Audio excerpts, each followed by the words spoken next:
There might be trouble ahead for Disney, and could that trouble actually lead them to having to sell one of their biggest franchises?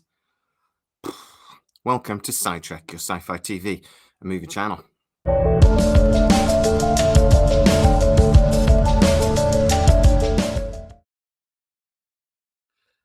I heard this rumour a couple of months ago now, and I laughed it off.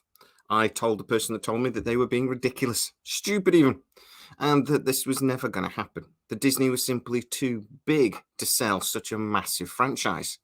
But the rumours persisted, and now I've heard it from a couple of different sources. But why is Disney considering selling Lucasfilm? It's just been announced that they are starting their first round of massive layoffs. 4,000 people are going to be laid off between now and Thursday. And in the summer, a further 3,000 layoffs are planned.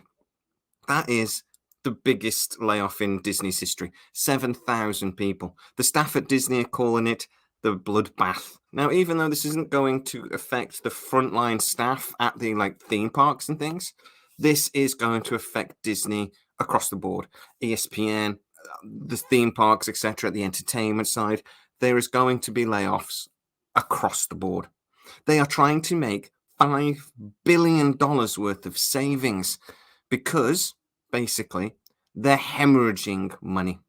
Now, obviously, COVID wasn't the best time for Disney. They did, basically have to shut their parks, the cornerstone of their business, and really the most profitable part of their business for 18 months. That obviously had an effect. They also started Disney Plus, and in an attempt to catch up with Netflix, decided to invest massive amounts of money. Now, I've actually told you before that they were losing $500 million a quarter. Well, that's old news. They lost $1 billion in the last quarter and $1.5 billion in the quarter before that on their streaming services. So, keeping up with Netflix is quite expensive, apparently. And even though Disney Plus has had massive increases in subscriber numbers, in the last quarter, it had its first decrease, losing 2.4 million. Now, all of the subscription services are suffering from this. But for Disney, that's such a young, but for Disney that is spending, and for Disney, who is spending so much money to catch up to the other subscription services, coming to this so late in the game, they really can't afford backward steps like that.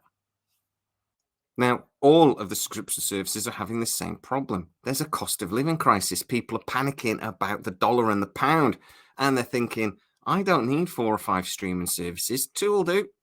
And Disney, Netflix, Amazon, etc., are all feeling the squeeze. There's only really Apple that aren't feeling the squeeze, but that's because Apple TV Plus is really fed by the rest of the business, remembering that Apple is the most valuable business on the planet.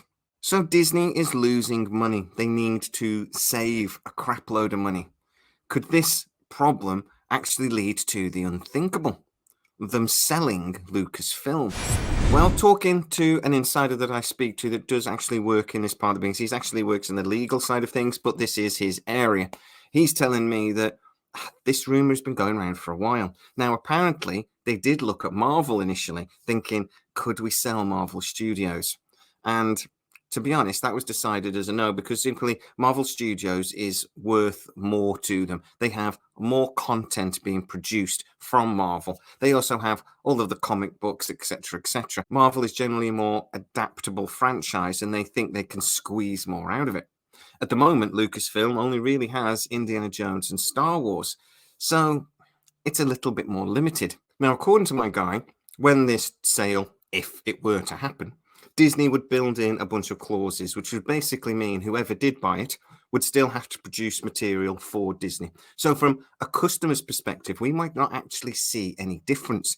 Star Wars, etc., would still be on Disney Plus. Disney would be able to get a nice cash injection at a time when they really need it, and they would actually get a lot of cost off their books. Somebody else would have to then produce the material, and Disney would just become a customer buying TV shows from them. So if you think about it, this deal might make sense.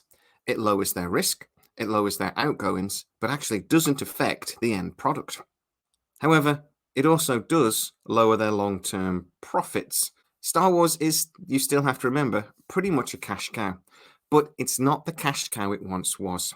Merchandise is still pretty good for them, but again, not like what it was. In the 90s, the early noughties, and before, Star Wars made massive profits from merchandising, but people just don't buy toys and things like that as much as they used to. Kids watch YouTube and play Xbox. They don't really play with model AT-ATs and things. So they're not getting as much money out of it as they once did. Lucasfilms doesn't actually produce a wide range of content, and it's a really easy sell because somebody might be willing to buy it. I'm actually genuinely wondering if George Lucas might be interested in taking the business back. It wouldn't shock me, but there'd be investment firms queuing around the block to get their hands on a franchise like that. So a rumour that I dismissed as stupid and laughable might not actually be as stupid and laughable as I thought.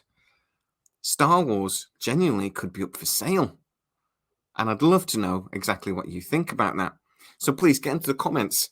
Does this rumour, as ridiculous as it sounds on the surface, actually maybe make sense? And I don't know, crazier things have happened. Or is Disney just too big to fail? And would it just be too embarrassing for Mickey Mouse and friends to let this happen? Get into the comments to tell me exactly what you think. If you are new to the channel, please like, subscribe, hit that bell notification. It really helps us out and you'll never miss any of our new videos.